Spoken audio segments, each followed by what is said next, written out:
You're now watching a clip from the MarcWes Sports Podcast.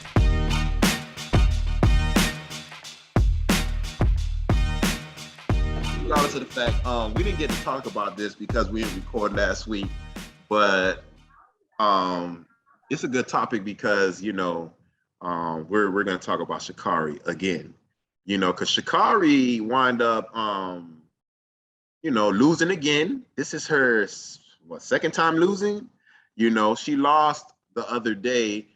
She came in fourth. I looked at it and I'm like, she just going downhill. For somebody that was talking shit the way she was talking shit, you feel me? And you just continue to lose. You're not coming second place. You're coming in fourth or last. It was not too long ago where you actually came in first.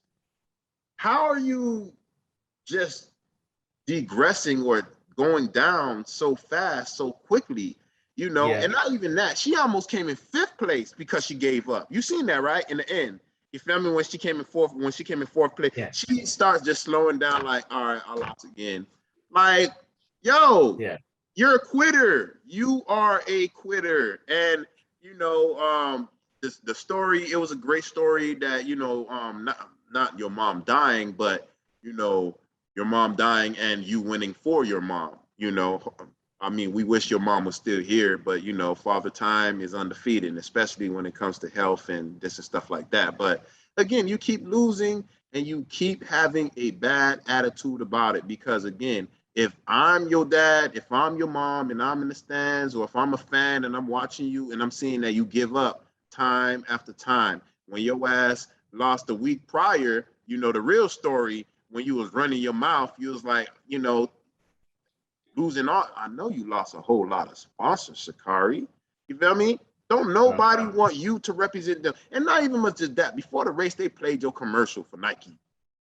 That bad taste that you left in their mouth for Nike, I would have been like, hey, go call her agent. Do she have an agent? I don't know if she have an agent. Do she have a publicist? Do she have anyone? Because all these people should have told you. They're doing a terrible job. They're doing a horrible job. You feel me? She probably just got family members that's speaking on her. And I even think family members will give her better advice also, because family members seeing what people saying about it, like, we want you to win. You feel me?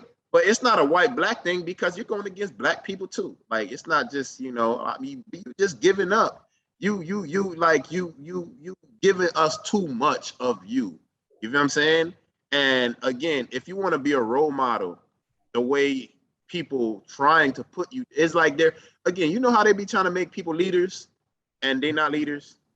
They're trying to make her a role model and she's not a role model. Just because you won that race doesn't mean you're a role model. Just the way how you speak like you just came from the hood. And I'm from the hood too, but I know when I'm on this stage, I'm going to go ahead and try to talk as proper as I can, and not just that. You remember when 21 Savage had tried to speak proper, you feel me, at one point, and it sounded weird. Chris, go find that clip. Good evening, ladies and gents. You are with 21 Savage. It sounded weird. That's not how he speak, but he was trying. And one thing that people hate is someone that's not humble. If you lost, come on, man, you lost and they gave you the mic first. The person that won didn't even have a mic for you. Right. Okay, they already was setting you up for failure. They knew what it was. You feel me? Like, normally, when you lose, they don't holler at you first. They holler at the winner. Yep. You know what I mean? And even when I asked the Jamaican girl, did you see Sha'Carri? Oh, she was like, oh, I didn't see Sha'Carri because she was behind me, basically. Like, why would I be looking back at Sha'Carri? Nobody cares about Sha'Carri. You know what I'm saying? Like, For real, you the winner and you asking about the loser. What?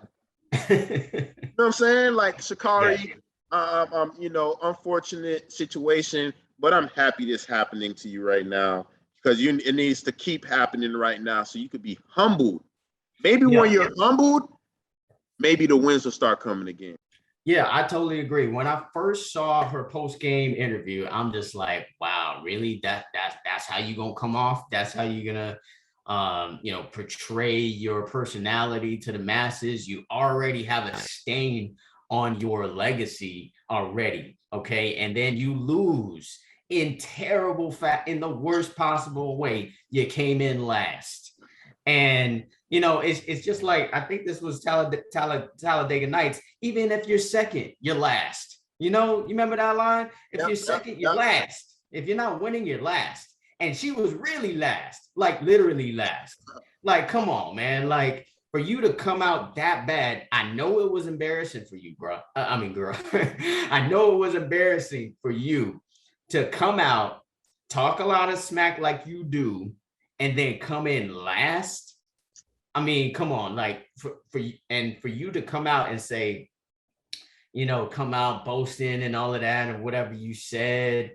It was like, oh, I'm here to stay, whatever, like whatever you said. It was just like, it just came off like you're not present in the moment.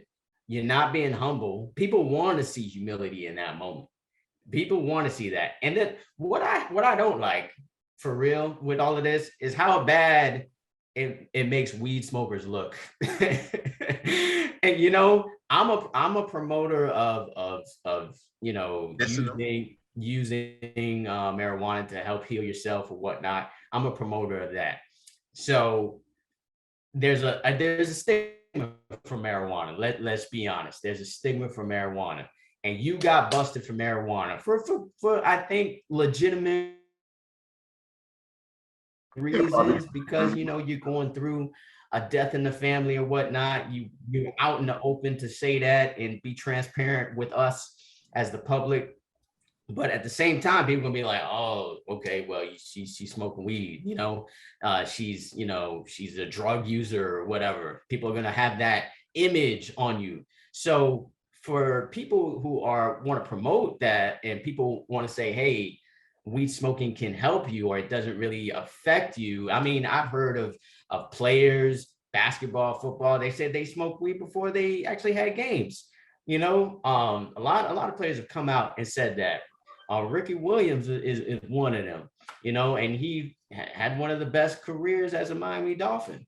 So what it makes the world look at is that, okay, you got busted for marijuana, you're open about the reason why, which is fine, but then you come out and have this type of showing when you first come back. So people are gonna be like, okay, see, that's why you don't smoke weed. That's why what people will think. And I think that is the part that kind of irks me, as well as everything else with this situation. I mean, the fact that you are just making it seem that the overall optics are that the weed smoking has affected your play now. Now you really have to humble yourself. You really got to show, you really got to get back in the lab and train. And if you never, let's just say she never comes back to this level again, people will forever blame it on weed.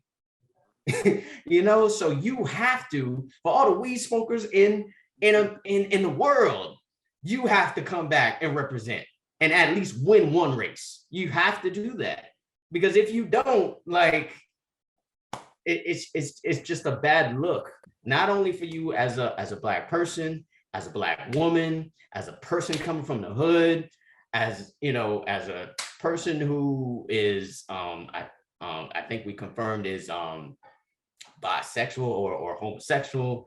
For all of those people, you have to represent all of those people.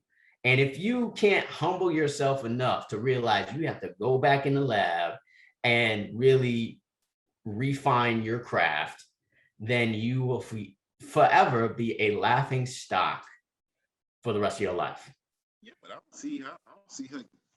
She probably smoked a joint before every race or something, because like after her mom died, because after that, like, she kept losing. Like, yo, you probably smoked a joint that made you want, because it's a depressant. She smoked a joint before, trying to ease her mind, all the turmoil and everything around her. And hopefully she didn't, but that's what it seemed like what happened, because me personally, I'm like, how do you lose so much speed in so little time? It's not like we Right. waited months and months and months. It's like, like a few weeks apart, few weeks apart, and you're not looking your normal self. So again, it may be everybody in her head, that's why she's losing, because sometimes confidence in everything. I don't think she's that as confident in herself that she portrayed that she is, I and agree. you're not confident, that, is going to show in your work. It's going to show in your performance. So for me, hopefully, like I said, I'm happy this happening early in her career. She could get humbled and probably work on her craft a little bit more. But, like, I don't remember people gaining speed. I know people losing speed. You feel what I'm saying? So I don't know how she's going to get that speed back without, working out. She's probably going to have to work on her legs, because those people that run fast, they're really muscular down there. Their thighs, their legs, everything is like kind of muscular. So hopefully she can gain that. Because when I see her, she's skinny. You feel what I'm saying? And hey, it is what it is. But good luck, Sha'Carri.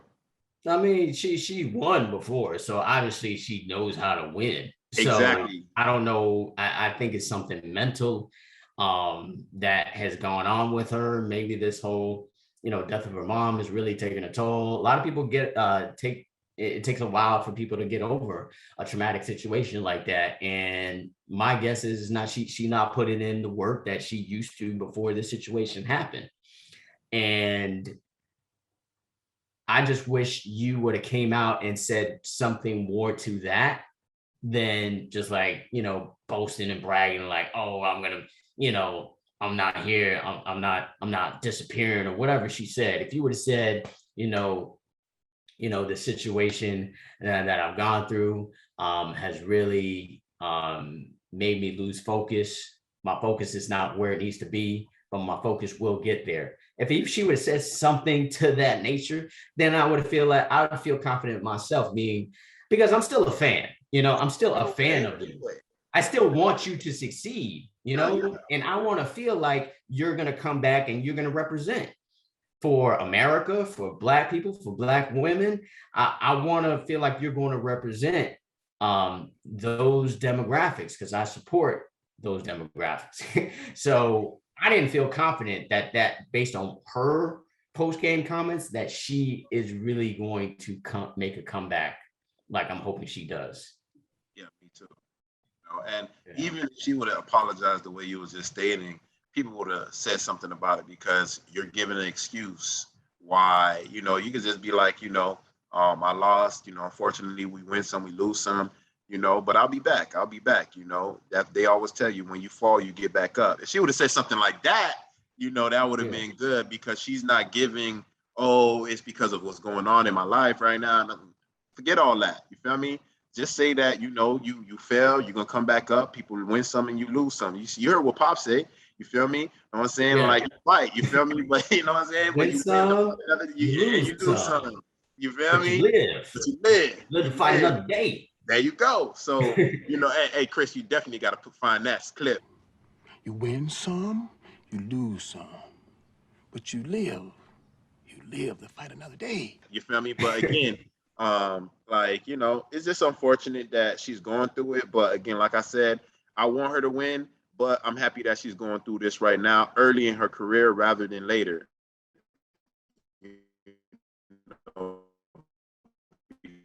Before she already fame, how long this Nike deal, she's moving with her comments and with her losses. Nike wants to deal with the top. They want to deal with the best. You feel me? And I don't know how long your contract is with them, but if you keep losing, like, why would they?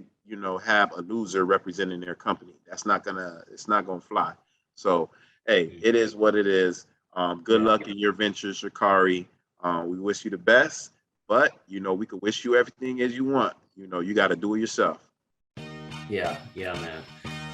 Let's touch on the Dolphins because we getting closer